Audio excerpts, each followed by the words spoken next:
আমাদের ব্যবসার জন্য কিন্তু অনেক কিছু বলতে হয় যে বুয়েটি শপ, ঢাবি শপ, মেডিকেলি শপ, টিএসসিতে চা খাবা, এটাই লাইফ, পাবলিকে না পড়লে কী করবা, তোমার সম্মান নষ্ট হয়ে যাবে, বাপ মায়ের সম্মান নষ্ট হয়ে যাবে, ফ্যামিলি এটাকে অনেক বেশি হাইপ পালন করে যে না চান্স পাইতেই হবে তোকে, তুই আমাদের সবার স্বপ্ন নিয়ে যাচ্ছিস।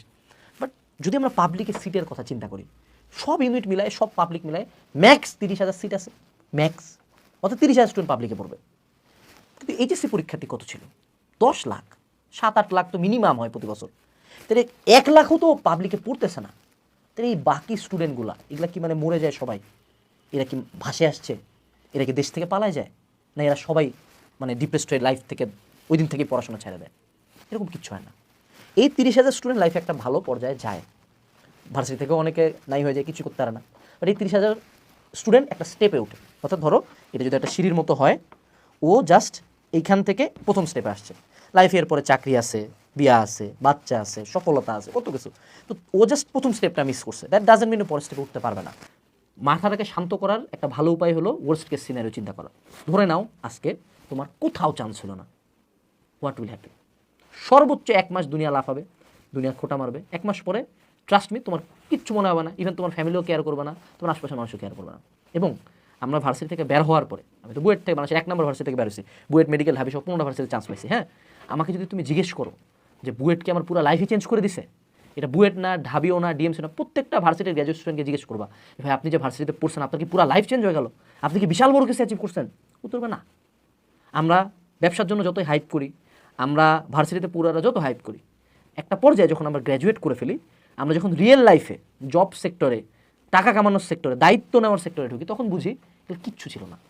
প্রাইভেটের অনেক পোলাপান আমাদের চেয়ে ভালো করে ফেলে, ইভেন ন্যাশনাল থেকে পড়ে মানুষজন ভালো করে ফেলে, বিশেষ ক্যাডারের একটা বড় অংশ ন্যাশনাল থেকে পড়া, তাদেরকে তো তোমার এই বুয়েটিয়ানরাই যায় সাস্তার করবে।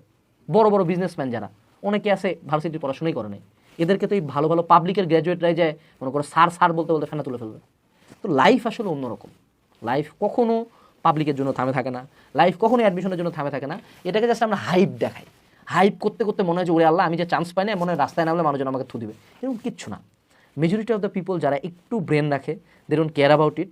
ভার্সিটি নিয়ে সর্বাধিক লাফাই হলো 1-1-1-2 পোলাপান, যারা লেভেল 1-এ পড়ে, বাচ্চা ছেলে পেলে কেবল চান্স পাইছে, ওর কাছে মনে হয় মুই কি হনুরে, মুই ঢাবিয়ান, মুই বুয়েটিয়ান, মুই মেডিকেল। এর তখন মনে হয়, কিন্তু ডে বাই ডে যত টাইম যায়, যত বুঝে যে না রে ভার্সিটিতে পড়ছি মানে তো আমাকে চাকরি দিচ্ছে না কেউ, ভার্সিটিতে পড়ছি মানে যে কারোর সাথে ভালো সাথে বিয়ে হয়ে গেলাম না, ভার্সিটিতে পড়ছি দেখে বের হয়েই লাইফ স্মুথ, এমন কোনো কিচ্ছু না। তখন ডে বাই ডে মানুষের মধ্যে হাম্বলনেসটা আসে। তখন বুয়েট একটা স্টুডেন্টকে তুমি যেমন ট্রিট করবা, ও 7 কলেজ থেকে কেউ আসলে অন্য ট্রিট করবা, তুমি দেখবো ওর কী স্কিল আছে, ও কী হেল্প করতে পারবে, তখন তোমার মানুষের জাজমেন্ট ক্রাইটেরিয়াটা চেঞ্জ হয়। তো আমি অ্যাজ এ বড় ভাই তোমাদেরকে বলি সাহস দেওয়ার জন্য, যদি তুমি আগামী 1-2 মাসে কোথাও চান্স না পাও, কিচ্ছু হবে না ভাই, বিশ্বাস করো, আল্লাহর কসম বলছি, কিচ্ছু হবে না। জাস্ট ইনিশিয়াল খারাপ লাগবে, ইনিশিয়াল কিছু অপমান সহ্য করতে হবে, তারপরে দেখবা লাইফ তোমাকে অন্য জায়গায় নিয়ে গেছে। সো ওয়ার্স্ট কেস সিনারিওটা নিজেকে বোঝাও, এর মানে এই না যে তুমি এফোর্ট দিবা না, এই জন্যই তুমি এফোর্ট দিবা যে তুমি এটার ফলাফল জানাও, তুমি তোমার বেস্টটা দিছো, যাতে এই ওয়ার্স্ট কেস সিনারিও তুমি ফেস না করো। বাট যদি তুমি আজকে চান্স না পাও, কিচ্ছু হবে না। লাইফে কোনো কিছু চেঞ্জ হয় না, প্রাইভেটের পোলাপান ভালো করে, ন্যাশনালের পোলাপান ভালো করে, পড়াশোনা ছাড়া দিয়ে মানুষজন ভালো করে, লাইফ কখনো পাবলিকের জন্য আটকে থাকে না, এটা মনে রাখবা। বাকি অনলাইনে যা শুনতেছো যে বুয়েটে পড়লে বুয়েটের এলাম নাই, কিচ্ছু এমন এমন এত হাইপ না, রিয়েল লাইফে বাস্তব জীবনে এত হাইপের কিচ্ছু নাই। জাস্ট তুমি তোমার বেস্টটা করো, পাবলিকে হইলে হইলো, নাই নাই। আর মনে রাখবা ওই যে উপরে উনি আছে না, উনার প্ল্যানের উপরে কারো কোনো প্ল্যান নাই। You can do everything you want. ওই দেখা গেল এই যে কয়দিন আগে আমার এক ছোটো ভাই তো রোড অ্যাক্সিডেন্টে মারা গেল, আর্মির এক হারামজাদার পোলা মারে দিছে। হ্যাঁ, এই ছেলেটা তো বুয়েটে পড়ছিল, এর তো জীবনের স্বপ্ন অনেক বড় ছিল, 1 সেকেন্ডে গন চোখের সামনে গন। তার আগে কয়েকদিন আগে ওই বেলি রোডের আগুনে এক ছোটো ভাই মারা গেল বুয়েটেরই। এগুলো স্টুডেন্ট, এগুলা মানুষ তো অনেক স্বপ্ন নিয়েছিল, ও কি ভাবছিল? তো আসলে উনার কি প্ল্যান তোমাকে নিয়ে, ইউ ডোন্ট ইভেন নো। উনার অবশ্যই তোমাকে নিয়ে বেটার কোনো প্ল্যান আছে। যদি চান্স লাগবে মনে রাখবা, উনার উপর বিশ্বাস রাখবা, তুমি তোমার কাজটা করবা, দেখবা যে লাইফ হঠাৎ করে একদিকে গেছে, তুমি তখন বুঝতে পারবে যে আচ্ছা চান্স না পাওয়া মনে হয় ভালোই হয়েছে, চান্স পাইলে তো এইটা লাইফে কখন আসতো না। এটুকুই বলবো, এটা তোমাদের সাহস দেওয়ার জন্য।